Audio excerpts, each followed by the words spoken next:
Hello, welcome to our couch lesson. My name is Jeanette and I'm working for the Goethe-Institut in Munich. I'm very happy that all of you have found the time to participate in our couch lesson, and I hope you have made yourself comfortable, maybe on a couch, maybe with a cold drink in your hand, and that you will spend a pleasant hour with us. I also hope that you enjoyed the music. It was the Lieg Suite for String Quartet, the first work totally written by an artificial intelligence. Believe it or not, but this monumental event happened in 1956. Nowadays, you can find much more examples of AI that composes music or that even paints pictures. So is AI taking over a deeply human capacity like creativity? This is just one question we deal with during our couch lessons. Every week, always on Wednesday, we invite experts from all over the world to discuss the challenges, the risks, but also the opportunities of artificial intelligence and algorithmic decision systems. The couch lessons are funded by the Federal Foreign Office and organized by the Goethe-Institut, the worldwide active Cultural Institute of the Federal Republic of Germany. We promote the study of the German language abroad, and we also encourage an international cultural exchange. The Goethe-Institut deals with AI because this technology will radically transform our lives and our society. So we should discuss it, not only with experts, but also with people outside the technology-savvy community. And this is really needed. This week, I just read a survey which was set out to analyze the knowledge of and attitudes toward the topic of algorithms on the side of the German public. The findings of the survey draw a clear picture. There's a widespread ignorance about algorithms and an extreme undecidedness on the opportunities and risks. The skepticism towards algorithmic systems is very clear. In all classes of German society, there is a considerable unease as regards algorithms that pass judgment on and make decisions about people. In the case of serious decisions such as the diagnosis of illnesses or the pre-selection of job applicants, 40 and 49% of respondents oppose the involvement of algorithms in any such decision. The survey indicates that a better understanding of how algorithmic decisions work favors a positive attitude towards the topic as well as a high-risk awareness. And it leads to algorithms being rejected less frequently. It is therefore important to establish broad knowledge and expertise at all levels and to educate the public of the benefits and harms of algorithms. And this is exactly where our project Generation A is algorithm comes in. With Generation A, we want to sensitize young adults for artificial intelligence. We want to raise their awareness because we think that they will set the course for a future generation, a Generation A, and their life with algorithms. The couch lessons are part of this project and aim to provide a platform for an international dialogue between different disciplines and backgrounds, for example, with philosophers or with artists and their approaches to AI. Today we will speak with an economic historian and with two mathematicians and computer scientists about the future of work. And as always, I have prepared a little poll for you. Let me start it. So I have write down 3 questions. Do you think that your job is at risk of automation? How many jobs will be replaced by an AI within the next years? And should AI be included in the application process? And as long as we wait for your answers, I would like to inform you briefly about some guidelines of the couch lessons. First, our experts will give an input, each about 10 minutes long, and after that we will open the discussion. During the whole time, you can ask questions or contribute your opinions in our chat, and I will go through the chat and pick out some of the questions that will be discussed later. I will ask different persons to contribute their questions or thoughts personally, but if I don't ask you, please turn off your microphone. I also want you to know that the entire event is recorded, but we will just record the persons that are speaking. You can always turn off your video, although we would invite to switch it on so everyone can see all the participants. So that's from my side. Before I hand over, I will have a look on the polls. So most of you are not afraid of artificial intelligence or that their jobs are at risk of automation. And you think 20 to 40% of the jobs will be replaced by an AI. Yeah, that's half of you think that AI should be included in the application process, and half of you don't think that it's a good idea. So I end the poll, and I will hand over to Martin, who is the moderator of this event and who helped me curating the whole series. Thank you for listening. Hello, everybody. It's going to be super interesting to see how these numbers would change throughout the hour that we have in front of us. Again, I'm Martin Törnqvist. I'm a curator and concept developer based in Malmö, Sweden. With us today, we have Carl Benedict Frey from University of Oxford. He is in Oxford today. Anne-Marie Imafedon is from Stimets, and she's based in London. And Vanja Tuvesson, representing Tenga Unbiased, is with us from Malmö, Sweden as well. And I'm super excited to hear them share their knowledge and experience in today's session. But before we kick off, I want just to take a moment to acknowledge the fact that we've all decided to gather in this lonely togetherness in front of our screens today. People are calling in from all over the world. I think it's fantastic that we've all decided to be here. And I see in the chat that you're already posting where you're calling in from. Please continue doing that. That gives this nice fabric, a nice feeling that we're actually in this call together. And today we're going to talk about something that we can all relate to. So a job is something that we celebrate getting. Work is something that we at times at least dread doing. A career is something that many of us increasingly start fearing to lose. For my own part, I have this recurring, loosely defined yet very real anxiety of not being relevant to society in 10 years from now. Because work is community, work is identity, work is also the way that most of us make a living. So it seems to be very important to human beings at this period of time, at least. And of course, it's stressful to fear losing that, and maybe to also not having it in the first place. But seen in the light, in this light, it's also a little bit of a shame that so much of life is focused on work.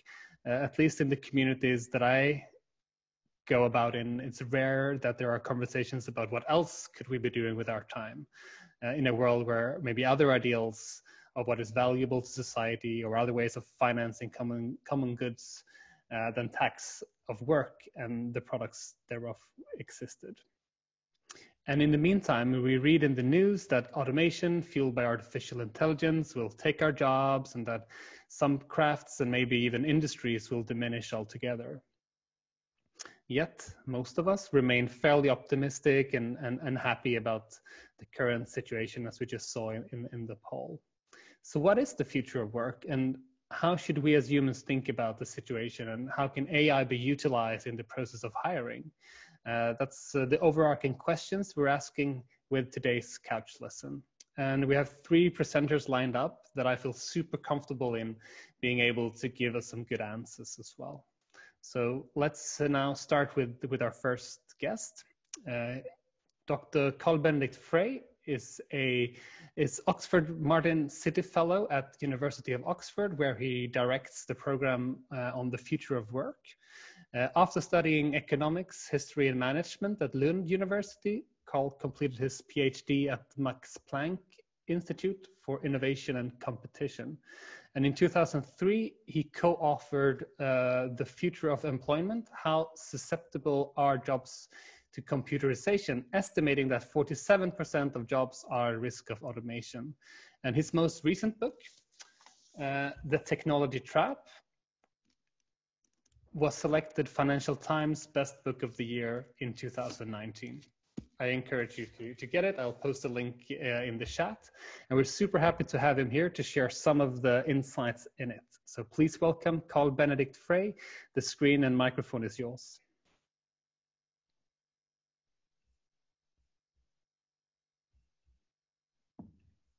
Thank you very much, Martin, for that very generous introduction, and thank you also for that brief marketing of my book, which I hope you are all now going to go out and buy or order on Amazon. I'm going to spend most of my talk actually talking about the history of technological change and work, and the reason for that is that artificial intelligence is not yet a mature technology. And we don't really know exactly how it is going to transform our labor markets. And as we saw in the poll, many of you disagree about how transformative it's going to be.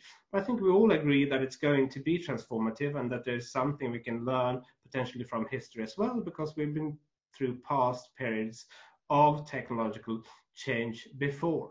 And so what I will do is I will give you a sort of brief history of automation, and then I will conclude with some thoughts about how automation might evolve going forward. If we go back to the early, see if we can move the slides here. So if we go back to the early 20th century, there were a lot of jobs back then that don't exist today. And one of those jobs was the jobs of the lamplighters. So in cities like Oxford or Stockholm or even Malmö, lamplighters walked the streets with torches and ladders and ignited gas lamps in the evening to keep the streets lit at night. And when cities electrified, needless to say, the lamplighters' jobs were made redundant. And some of them didn't take this lightly. So in Brussels, for example, lamplighters took the streets, smashed the electric lights, police were sent out to resolve the situation, and the situation escalated to the extent that the rioters ended up raiding police headquarters, and the army had to be sent in to resolve the situation. And it is easy to think of these lamplighters as being backward and Luddite, because if we sort of look at the long run, the only thing that is actually worse than technological progress taking our jobs is the absence of technological progress, right? Because before the first industrial revolution, before automation really took off, average incomes were stagnant for millennia. And it's really sort of the tremendous improvements in working conditions and also in terms of rising incomes has happened primarily over the past 200 years.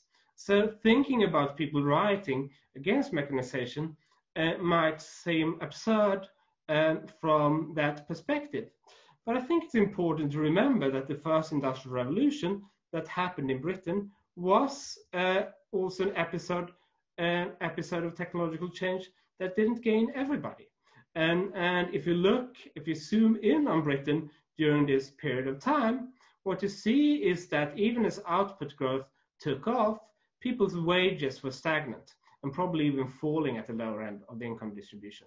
And you can see that this also had an impact on people's physical well-being. So the courts born in 1750, for example, were taller than the courts born in 1850. And a big reason for this was the displacement of well-paying middle-income artisan jobs, which were replaced with the factory system that often employed children at a fraction of that cost. And as a result of that, the first industrial revolution actually left a lot of people worse off during the first 7 decades of it.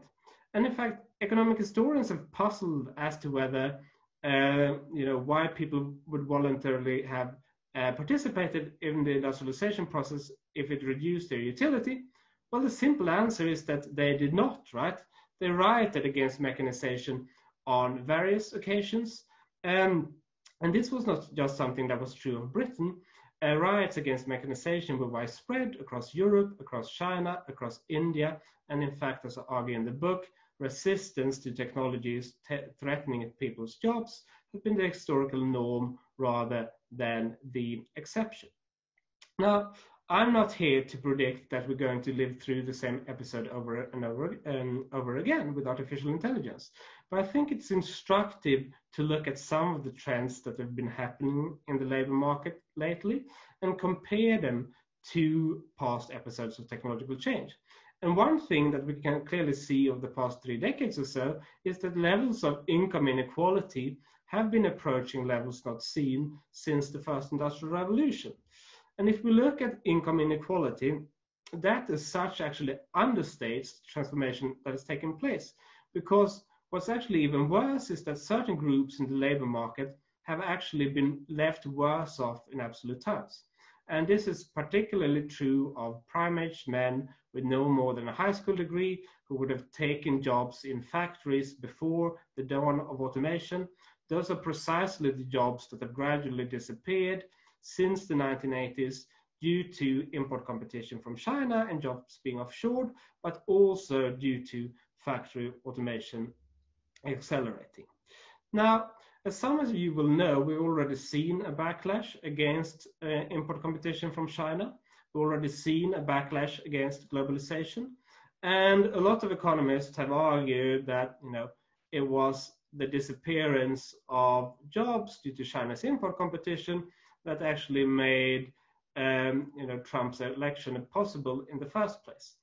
But China's import competition is very confined to the American South. And if you want to explain why 3 key swing states, being Michigan, Wisconsin, and Pennsylvania, who had opted for the Democratic candidate every election since 1992, ended up voting for President Trump, then robots is actually one of the prime reasons. And where robotization has occurred, we see that more people actually opted for Trump. And we also see in Europe that people left behind due to automation are more likely to opt for populist candidates and want radical change. Now, the rise of China has already happened and it's not going to happen again. But what is going to continue is automation. Because as artificial intelligence becomes more pervasive, so will the effects of automation. And it used to be the case that automation was mainly confined to routine rule-based activities that can easily be specified in computer code and therefore readily automated. But what we're seeing with recent advances in machine learning is that machines are increasingly able to infer the rules of the game themselves. They can learn by tapping into the data trails we leave behind, and that is what is driving a lot of advances in everything from translation to autonomous cars to medical diagnostics and so on and so forth, right? And some of you will say, well, these technologies, I tried them, Google Translate is far from perfect. I think it's important to remember that every technological transformation started with imperfect technology. So the steam engine that powered the first industrial revolution, for example, was only used to drain coal mines in its early days, and even that didn't do particularly well. Now, what's certainly different this time, though, is the political economy of automation. And I think the economist Leontief was onto something when he suggested that if horses could have joined the Democratic Party and voted, what happened on the farms might have turned out differently. They could have used a political voice to opt against the spread of the tractor. And the Luddites did everything they could to bring the spread of the mechanized factory to a halt. But property rights was a prerequisite for voting at the time. So that means that most workers were politically disenfranchised, and there was relatively little the Luddites could do. But people today actually do have political voice. And if we look at the United States, for example, most people today now think that there should be limits on the number of jobs businesses can replace using machinery. And we also see workers going out and protesting against the introduction of various types of autonomous vehicles, for example. Now, we are currently living through a great transformation induced by COVID, and we're currently living through a recession.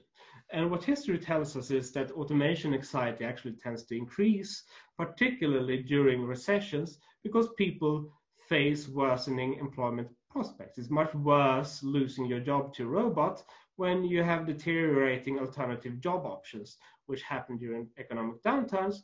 And this is something that we saw during the Great Depression, that governments actually tried to restrict automation because of this. So the National Recovery Act in the United States, introduced by President Roosevelt, for example, also included various restrictions on the installment of machinery.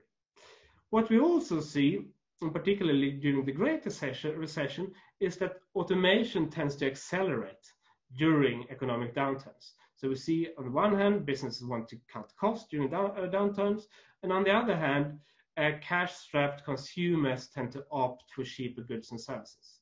And when you go to McDonald's rather than going to a restaurant, you're essentially increasing the level of automation in the economy because you're opting for goods that are produced with more labor-saving technology.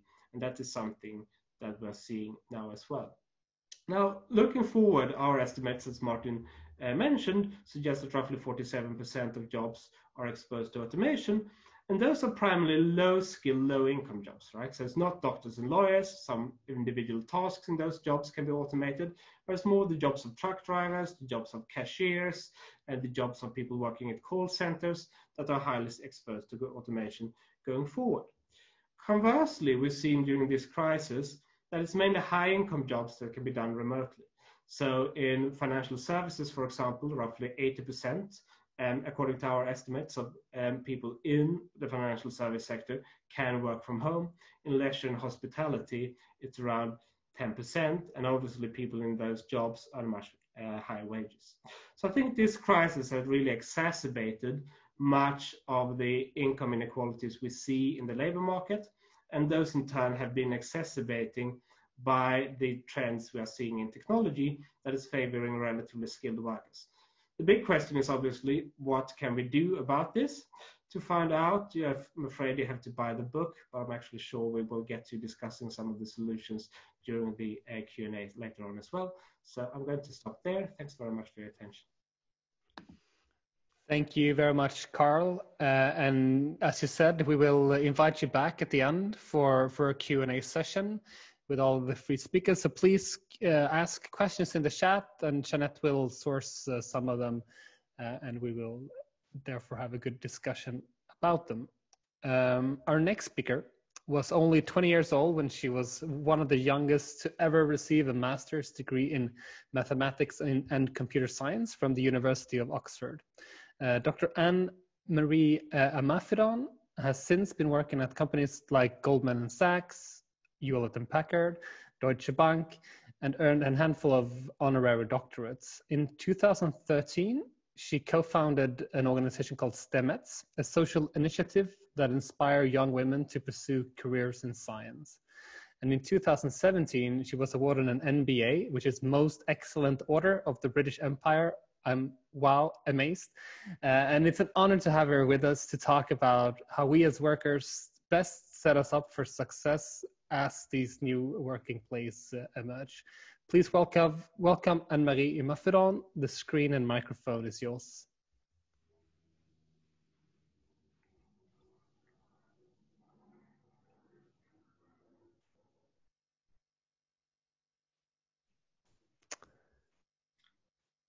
Anne-Marie? I'll unmute you.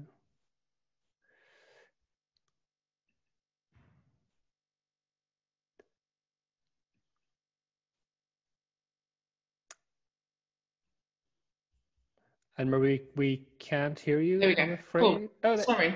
No, I was going to say thanks for all the accolades. So as much as I've been able to do all of those things, I firstly couldn't unmute myself in good time, but also my supermarket grocery deliveries have just arrived. So apologies if there is any because of other noise that we have in the background.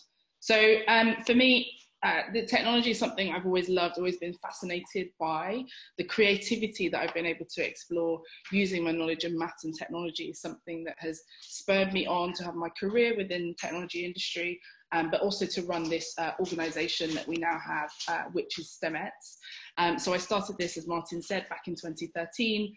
And for me, is a response to the breakdown and the demographics that we have of my great industry of being these technologists. I am a young woman, soon to maybe not be as young as I was, but this is always something that has been of interest to me.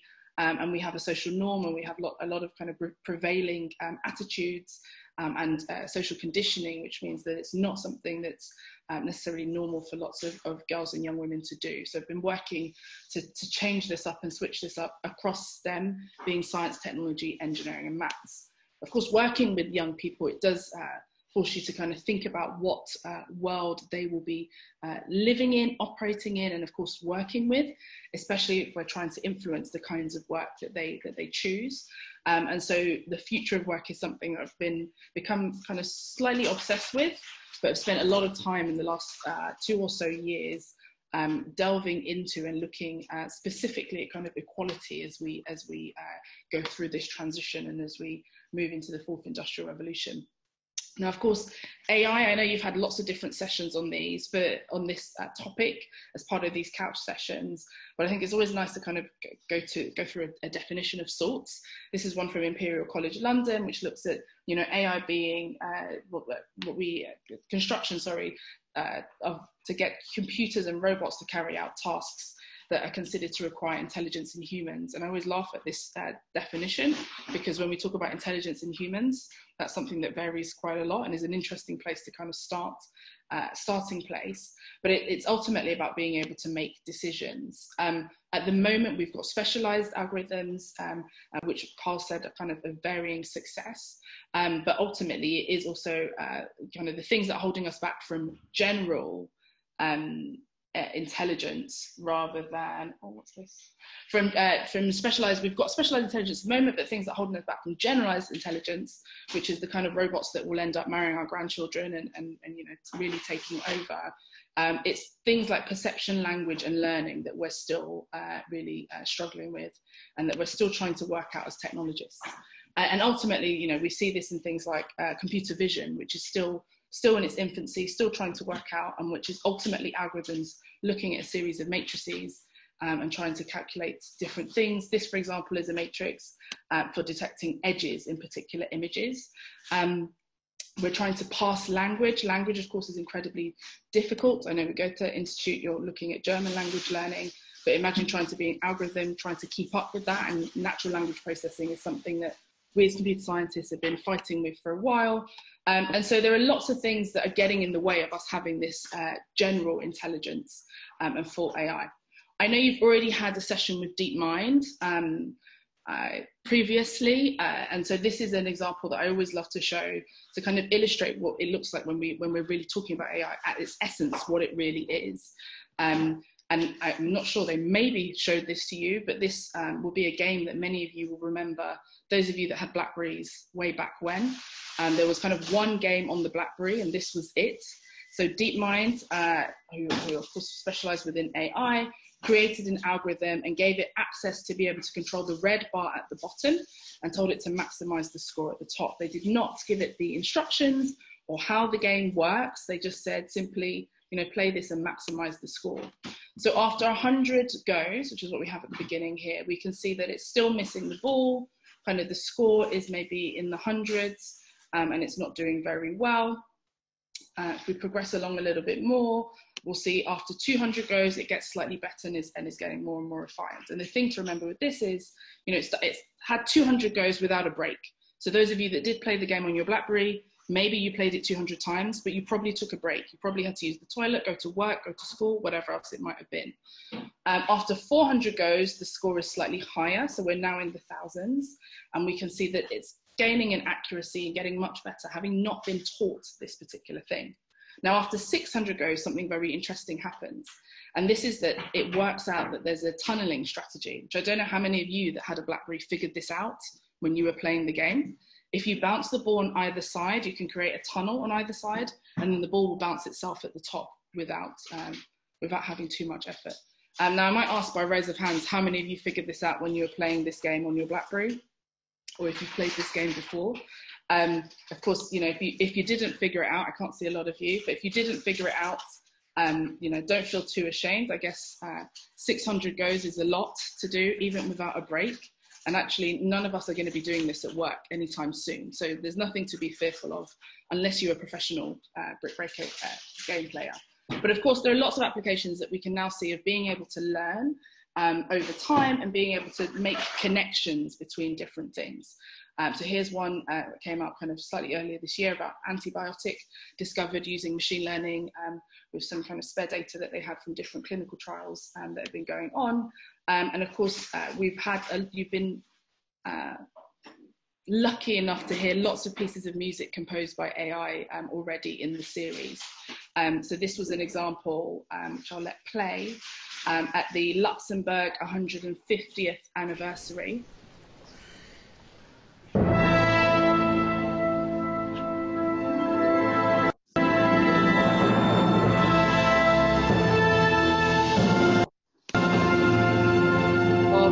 Orchestra playing a piece of music that's been composed, and you know, the example that Jeanette shared was from 1956. This is something that's no longer the exception. We have a lot in games, we have it a lot in movies, so we're seeing a lot of creativity now, supposed creativity, manufactured creativity, coming out of algorithms that we're seeing being used in lots of different places.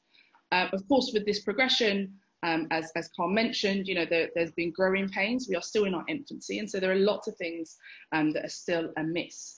This is an example from a rather large tech company, and this again is a computer vision example where, yes, it's been able to classify that those are skyscrapers, top left, yes, those are airplanes, yes, those are cars, top right. Bottom left, yes, those are bikes. In the middle at the bottom, no, they're not gorillas. And in the bottom right, yes, that is a graduation.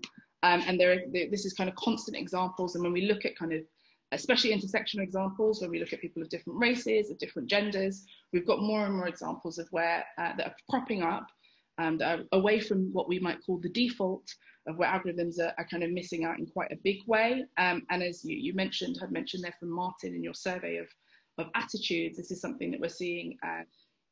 Fortunately, in certain countries, more and more people are understanding a little bit more about the limitations of these technologies before we decide to use them for policing, or in this example, security in San Francisco, where the robot inadvertently, in trying to take over the job from a security guard, ended up cataloguing a lot of the homeless population that they have in San Francisco, which wasn't the point of the innovation. And so there's lots for us to think about and to consider and to look at in terms of unintended consequences in being able to take advantage of this technology kind of across society, but even more so at work.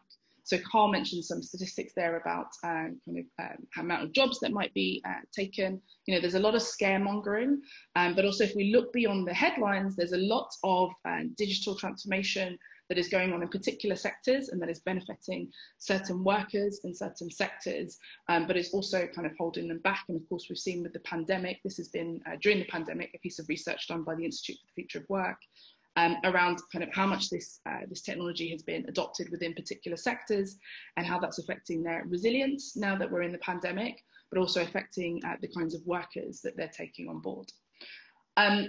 Again, the final lens that I always end up looking at these things through is around equality and equity, and the fact that actually there's an opportunity for us to use this technology to do better than we have so far. You know, it's hard to do a session now without mentioning COVID-19, but also Black Lives Matter, and you know, a couple of years ago it was Me Too that was kind of the top. And so looking at the ways that algorithms are used at work, we definitely don't want to see a lot of that being magnified in our workplaces.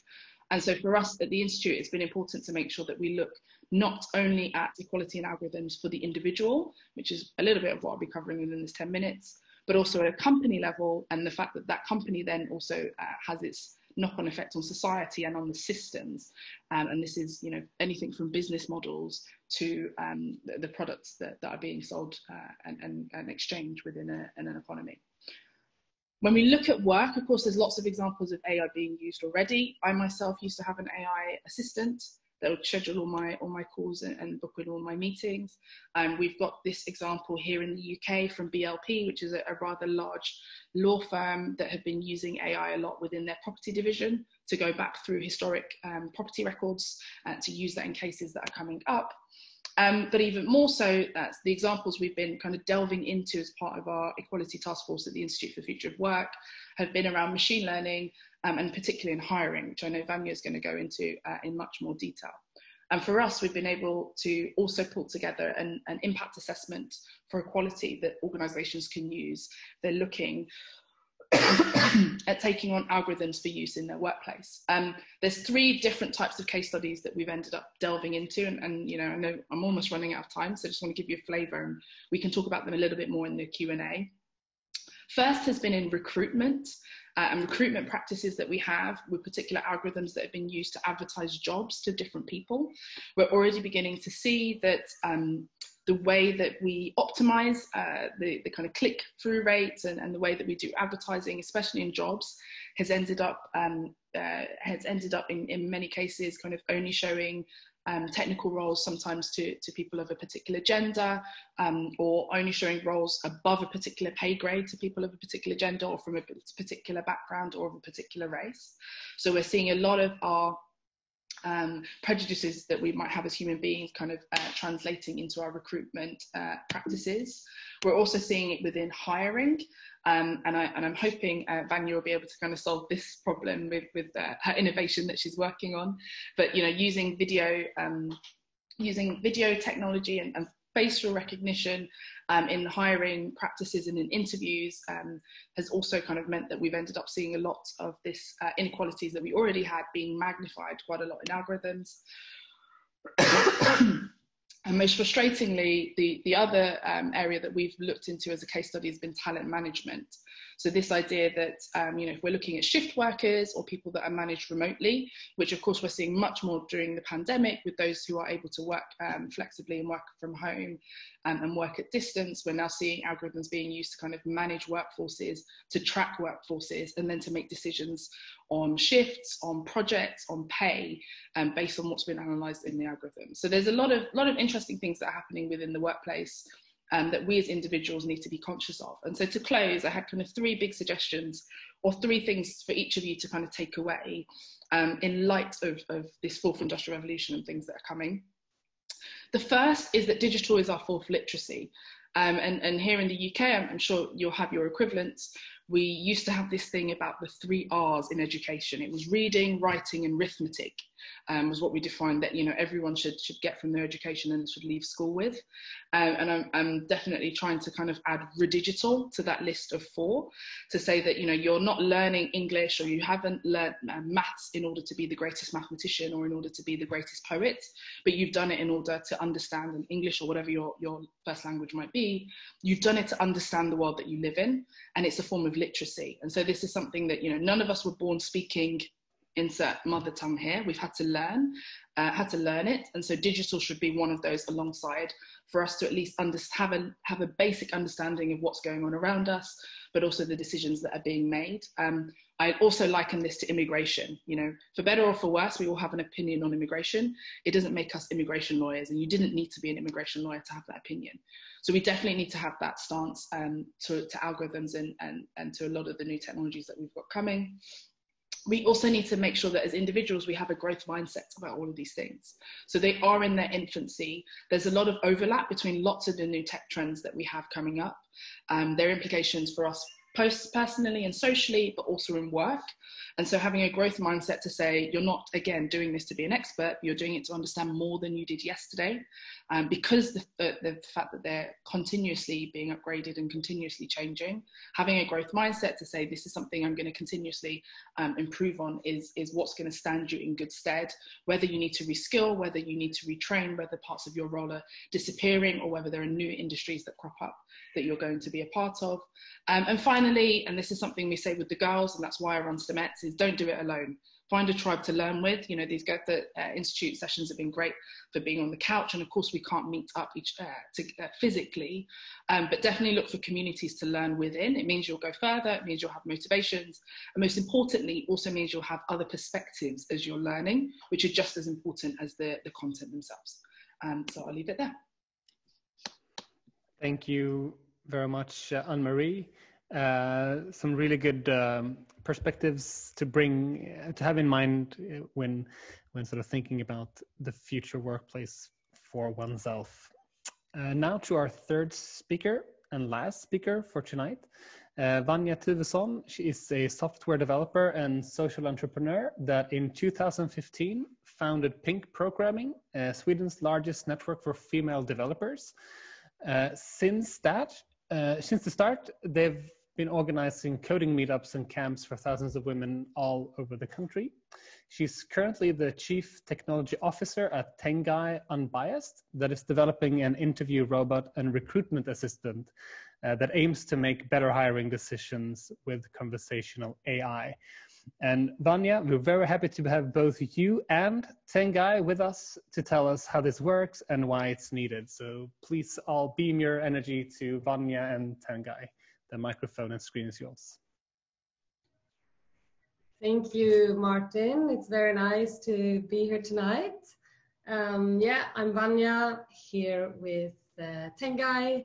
So Tengai, why don't you introduce yourself?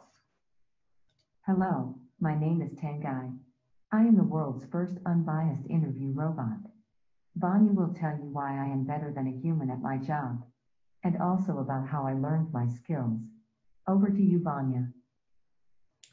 Right, thank you, Tengai. So you can already see my screen, Tengai, but the participants can't. So let's share my screen so we can begin. Okay. So let's just jump straight into it. Your first statement was that you are better than humans at interviewing. And why is that? Well, that's because human interviews suck. And 74% of candidates have actually said that they feel that they have been discriminated against due to their age, gender, looks, or ethnicity. And no wonder, because all of us humans, we like to use our previous experience and learn from that. And this is good, it helps us in life, but maybe not when it comes to hiring decisions. So we have developed this solution where we are combining behavioral science with the latest AI technology. The solution is developed not to replace recruiters, but to assist recruiters and hiring managers to make their jobs easier and to make the process more fair, objective, and more efficient. So let's look at what an interview process could look like if you would use Tengai in a recruitment process. Well, first, the candidates would meet Tengai in a structured 20-minute interview. Tengai will ask all the candidates exactly the same questions in the exact same order and in the exact same way. And note that this is almost impossible for a human. We always sidetrack. As soon as we have a common interest, we like to talk about that instead. So next step, after the interview, Tengai will calculate a score for the candidate based on the answers, and this score will serve as a performance indicator that reflects the candidate's future work performance. Then the next step, when it comes to the decision making, the recruiter receives a list of the recommended candidates, and it's then up to the recruiter to decide which of these candidates to meet for a real interview, and to then, after these interviews, decide who to finally employ. So it's up to the recruiter to make the final decision. So let's look a bit into the tech behind the solution, and we'll do that by going over an example together. Let's say that we have Greta here, who applies for a job as an environmental activist. I wonder if she's going to get the job. Greta will meet Tengai. And since this is probably the first time that Greta meets a robot for an interview, we don't want to jump straight into the questions that are underlying for the assessment. We want to make her feel comfortable, and we do this by small talk. In Sweden, we love to small talk about the weather. So Tengai will start with a question about the weather. Tengai will ask, what is the weather like today? And it's summer in Sweden now, so most likely Greta will respond something like, it's nice and sunny. What happens next is that the audio gets recorded and the audio stream will be translated using Google's AI speech recognition system to a string of text instead. And then the robot will use the text when it will try to understand what Greta said. And this is also what Anne-Marie touched upon, the process of natural language understanding. And let's just zoom into this piece and look at what that actually means. So we have the text, and then to understand the text, there's a whole field about this. How can a machine understand human language? If we pretend that all of you in this meeting would be in the room here with me, and I would ask you about the weather outside, I guess that I would probably get just as many different answers from you as there are participants in this meeting. So we need to find a way to figure out not what you are saying, but what you mean when you are saying this. And this is referred to intent matching. So basically, what is the intent of what you are saying? And in this example, the intent is probably something as simple as sunny. So let's go back to the interaction between Tengai and Greta. Tengai has the text, and using natural language understanding, Tengai knows that Greta has said it's sunny. And now Tengai knows what to respond. So she'll respond with something like, "That's lovely. If I had arms and legs, I would join you for a swim." So she even has a bit of humor, and hopefully now Greta is comfortable and Tengai can start asking Greta about her personality and her skills. So the interview can begin. And at this point, maybe you have already started asking yourself a question that I get quite a lot. If you're using AI, how can this be unbiased? And I actually love when I get this question, because I think that it's important when we are using AI to ask ourselves which sort of problems are suitable for an AI solutions, and how do we use the technology, and what kind of data are we using to train the system. So in our solution, Tengai uses AI in many different ways. For example, when she's following the candidate's movements, she uses face tracking to be able to move along with the candidate. But when it comes to the assessment, she's not using AI. She's using behavioral science. And here we're using two different competency frameworks. They're called Big Five and the International Competency Framework. And when we combine these two, we get the Tengai performance indicator. All right, so now you know a bit about the solution, you know a bit about the tech behind it, but does it actually work? Well, you can ask our customers. One of our first customers, she says that it was a success from start to end. And what she also mentioned was that the candidates that she eventually met, this pool of candidates were more diverse than they usually are. And we also, earlier this year, had a study together with psychometric experts where the solution was validated. So the study showed that Tengai can measure work performance through this interview and interpret the answers independently without human involvement.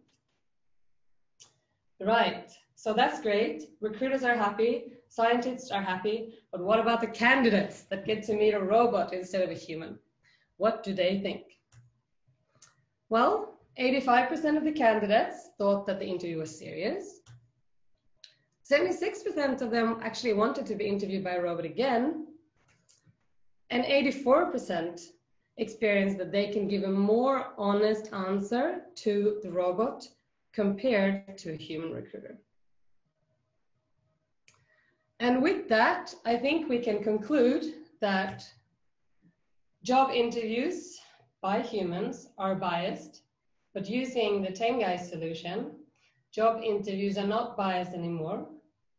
They are more effective, and also Tengai doesn't get corona, so it's also corona safe. And looking forward to your questions. That's it. Thank you very much, Vanya. Thank you also to Carl and Anne-Marie for great presentations. I've seen that there's plenty of questions in the chat, and I'm going to hand over to Jeanette again, who will call out some of the questions and ask you to unmute yourself. Thank you so much for now. Yes, there was a question or a lot of comments from Adam Halliwell. I hope I pronounced it right. Maybe you also have a question for our three speakers, or maybe just for one. Do you want to speak? I didn't expect to be speaking. I was just about to start eating. For me, it's that the human element for interviews is always going to be an important one, because you can only tell so much from an AI interview how personable someone is, for example, for like a customer service role. How will improvements and developments in AI be able to address this?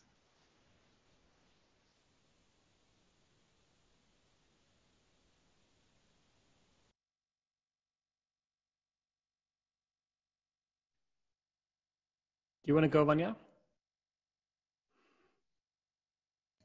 Sorry, can you please repeat the question? Sorry, yeah. Oh, I didn't even know my camera was there. I was saying it's quite difficult for a computer to understand, for example, how personable somebody is. So how is an AI going to deal with this when it's a job that might require such a skill? So when you say personable, I assume that you are referring to like cultural fit? Possibly, but also, let's say, customer service roles, teaching positions as well, where a certain type of character would be more beneficial to get children to learn, for example, Yeah. Whereas a very dour personality is not really going to do that. AI in itself, I'm not sure. But like what we are using in our solution is not AI, but we're using behavioral science frameworks that already exist, where you can measure different personality traits and different facets of the personality. So for example, for someone working with customer service, maybe it's good to be extroverted, and this is a trait that you can measure if you measure the personality, for example. I don't know if that answered your question. Sorry, yeah, I was just kind of leaving it open in case you wanted to go on to somebody else. But yeah, I think there's always going to be drawbacks to certain things, and yeah, that answers it. Thank you. So I have another question from Joan Soto. Maybe you want to speak out?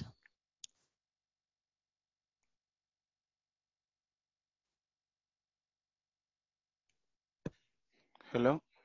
Hello. My name is Joan Soto, and the question is, my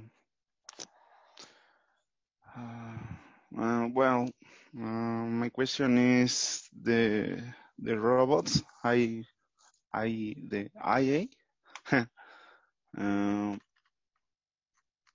don't know. Sorry.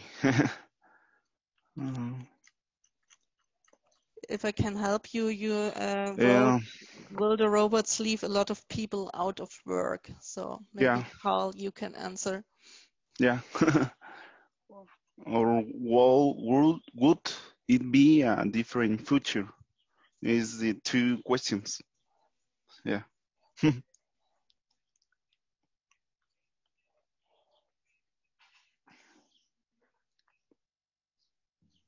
Shall I take that one? Well, I think the simple answer is that, well, it's going to deprive some people of their current jobs. I think the question is whether they will find other jobs, and that depends on the health of the economy overall. And what we've been seeing over the past 3 decades or so is that there's been increasing geographic polarization in jobs disappearing in certain places, old manufacturing towns in particular, new knowledge-driven industries clustering in cities with very skilled workers. When when Facebook creates a new job in London, that creates also a lot of other unskilled jobs in the local service economy. As that person goes out shopping, goes to the hairdresser, goes to local restaurants, and so on and so forth. So we're seeing this sort of growing polarization between unskilled manufacturing towns and relatively skilled cities.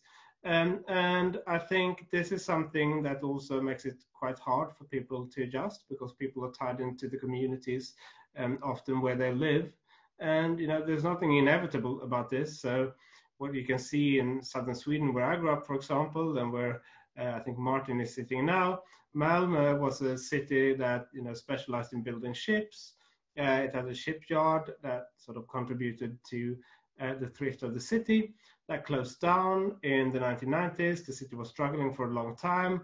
Along comes the bridge to Copenhagen, which allows people to sort of stay put where they are, but to commuting to Copenhagen with well-paying jobs. Many of them will spend a lot of their income locally where they live in Malmö, which gave a boost to the local service economy. And it's now one of the most dynamic labor markets in Europe. So I think things like that can certainly help. To avoid answering your question directly, it depends. But I think over the long run, the historical experience has been that we tend to demand a lot of new goods and services that didn't previously exist, and that creates new jobs, and it's sort of a transition phase too. So there has been another question from Mohamed Walid Yakut about the future jobs. You want to speak out? Mohamed?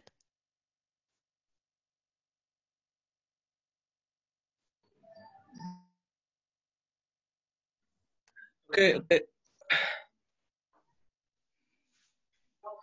Is the sound clear? Yes. Okay, I have asked about the future jobs in the future. If the area is based on artificial intelligence or automation in general.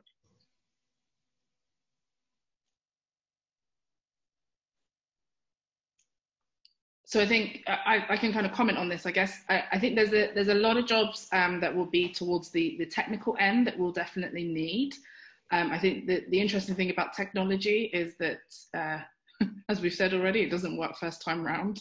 So there's still a lot of it that needs to be developed, a lot of technical roles that we need for those who are not only driving the AI and driving the algorithms, but also handling exceptions, for example. But the other one that we've been talking quite a lot about is maybe not what you'd imagine, which is those kind of caring roles and even things like teaching. So there's going to be a lot of what we might have kind of historically called low-skilled roles, which have ended up being key workers. Interestingly, in this pandemic, there'll be a lot more scope within those places for us to kind of build out a new workforce. But I think exception handlers is the biggest one that I've seen will end up coming up.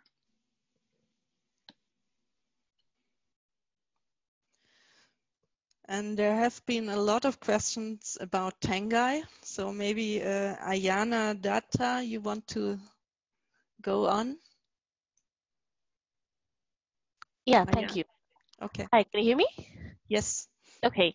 So I had a lot of questions, but I think I'll ask this question as the only one. How is Tengai going to function if Tengai has to interview people with disability? Like we saw in the flow chart that it uses language, text to I think speech automation and then back again.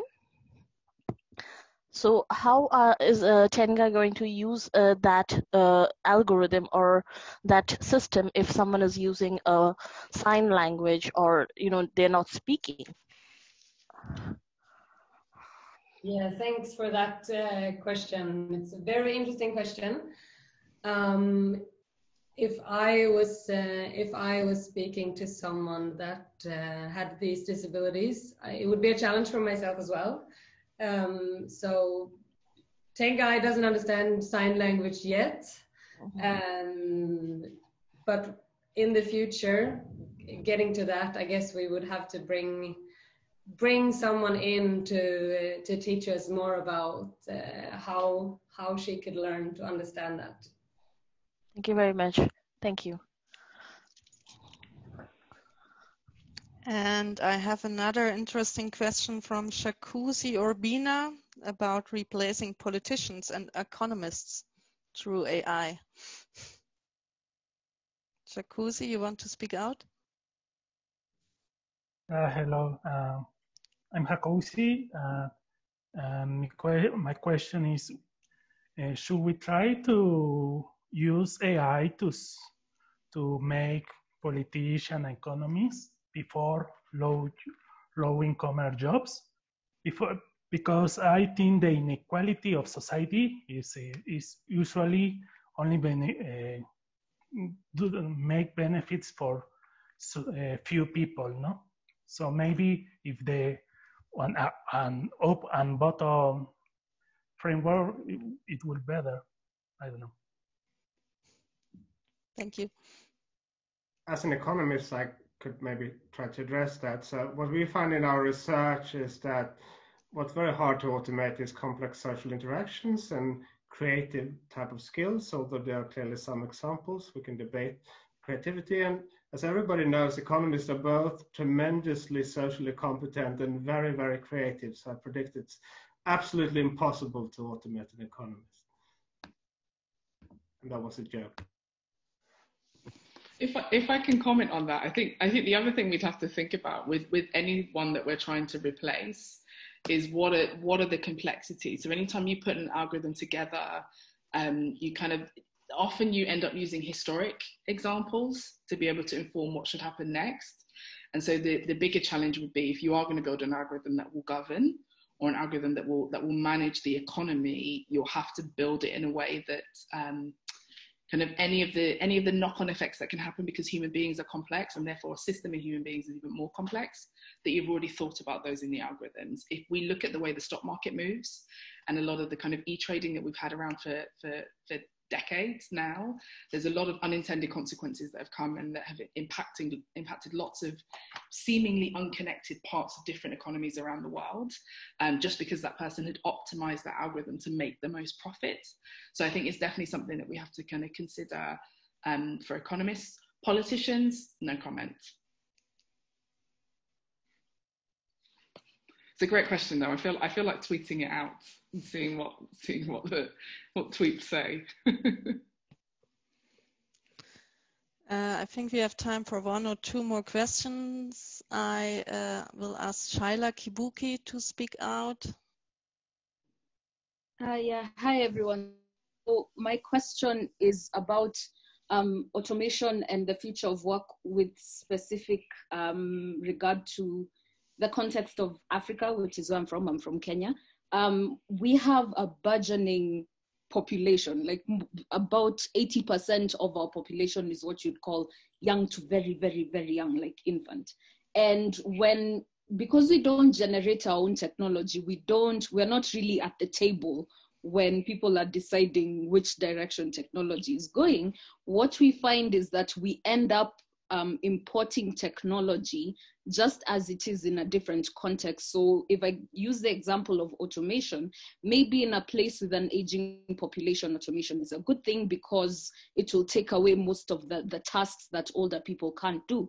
But then if we receive the exact same technology as is, what is going to happen to our young population here? And to what extent are these conversations being had in places where these technologies are being made, where regulatory policies are being made? Because whenever we discuss any tech policy, it always has a very West-leaning approach. But when whatever happens in that context is exactly what you'll receive here. And Uber is one of the best examples because it was imported to Kenya as is, and now we have a whole class of taxi drivers who no longer have work because they were not able to adapt, and the income they get from Uber is much lower than what they did when they had their own independent taxis. And none of these things have been addressed. We've seen strikes in London. We don't have the same political power to have strikes here. So I just wanted to know, for, as specialists in the future of work and AI, what conversations you're having about these international tech services and policies that are being exported as is. And it's a form of neocolonialism for me, but it's a tech colonialism, and I just want to know whether those conversations are being had. Thank you. So I can comment, maybe not necessarily in terms of the neo-colonialism angle, but the burgeoning discussion that we have on ethics is something that I end up bringing up an adjacent point to this, or a parallel point to this, time and time again, and it's something that I think the more that we have algorithms that we're using to make particular decisions. So even if we look at the hiring example, what our norms are in different places vary wildly. So even something like equality, you'd think that there's one definition of equality, whereas if you look at the UK's Equalities Act versus the equivalent in the US, they're so wildly different that actually if you build an algorithm that adheres to US law on equality, it wouldn't necessarily stand up in the UK, and yet we're seeing UK algorithms being built upon frameworks, AI frameworks that have been developed elsewhere. So this is definitely something that I think we're going to see exacerbated. And even when we look east, it's a similar thing where the social system that the Chinese are building at the moment is the kind of thing that there are a lot of assumptions in that, and a lot of first principles in that we in the UK wouldn't necessarily take on, and that in the US they wouldn't necessarily take on. But ultimately, they're doing that with rather large sets of data. They've got a lot of people that live there, and so being able to build those and develop those is the kind of thing that we're going to have to take advantage of eventually, because we can't fight on a numbers game, and a lot of what's going on at the moment is about the size of data sets and is about might. So I think it's definitely an argument for us to say, or for Kenya or for wherever else it is, to say that we want to make an investment so that there are things we can develop here with our ethos and our perspective, but also for teams around the world to make sure they've got that wider perspective when they do make decisions on what they're creating the algorithm for, let alone what the basis are for a lot of the decisions that it makes. Just to add to that briefly, so I think in the end of the day, the government of every country decides what crosses its borders, and I think it's important to remember that there is a say there. I think the key concern has to do with international legal frameworks such as TRIPS with regard to intellectual property rights, where essentially intellectual property standards in the US or the Western countries are being imposed to many countries catching up, and that is a real problem. Otherwise, I think the key problem is that technologies are not diffusing sufficiently rapidly, because that's what's improving living standards. Obviously, that's not true for every technology, and I think it's important to have the discussion surrounding Uber. But let me give you a more positive example, which I think is important as well. So when, for example, Japan started importing bicycles in the early 20th century, the local industry suffered at first, but it turned out that as bicycles broke down, they needed various separate parts, and those parts were very expensive to import. So local suppliers started to supply individual components of bicycles, and all of a sudden, a local bicycle industry emerged with local producers that actually set up shops that outcompeted those imports. So there can be a very positive shock to the local economy as well from the introduction of technologies, even from abroad.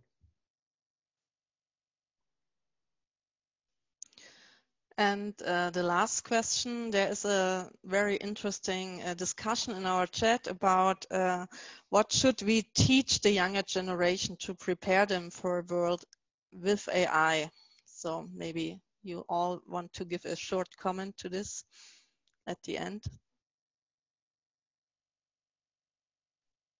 So what is most important for younger generation, generation A, like we say?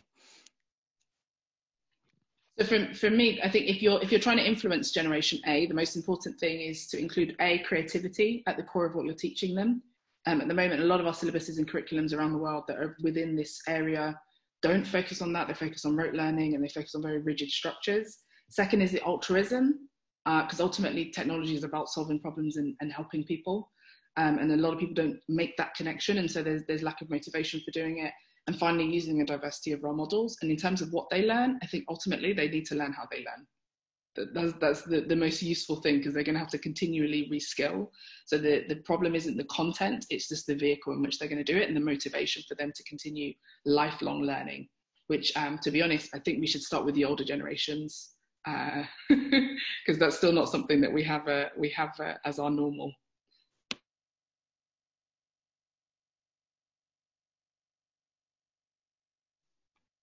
Any other answer from Carl or Vanya? Yeah, I can go next. I think there's a lot. But one thing that I think, at least from the people that I have met, and especially here in Sweden, is that there is like a bit of a divide between people that work with technology and people that don't work with technology.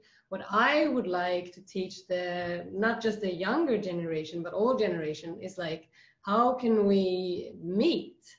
Because I would say working with technology, what we are lacking is people that are not working with technology, because we need to work together. And the most common problem that we have developing products is that we are too far away from each other. So I would want to invite everybody and say that you can all contribute in this evolution of using modern technology to solve everyday problems. And here we need to first of all define what those problems are and define the solution. And here we need a variety of people with different types of skill, not just like the most advanced technology. Yeah, so just to add to that, so I think what this crisis has shown is that depending on where you live, your situation is very different. So people, growing up in central Manhattan, or people growing up in the outskirts of Delhi, will have had a very different experience from this pandemic when they meet. And part of that reason is also that they have, different access to technology. And they also have, different educational backgrounds or different opportunities from the onset. And one thing you find, if you look at the likelihood of somebody becoming an inventor and working in tech industries, what their parents did and where they grew up plays a huge role. And I think we need to try to do everything we can to bridge that gap. And I think the best thing we can do, in my view, is early childhood education. Jim Heckman won the Nobel Prize for showing that it essentially pays for itself. It has a positive impact on people's likelihood to go to college. It has a positive impact on people's likelihood to go to vote. And it has a positive impact on people's likelihood to become an inventor. So I think that is something that's very important. So thank you very much. Thanks to Anne-Marie, to Vanya and Carl, also to Martin, my colleagues, and all of you. And I would like to draw your attention to the upcoming couch lessons about AI and bias. We will discuss how algorithms interact with human beings from different cultures, different genders, sexualities, races, etc. So please join us again next Wednesday. Tell your friends about the couch lessons and share it with your followers. You can find more detailed information on our website, goethe.de/couchlessons. And yeah, we hope we see you again. Thank you very much.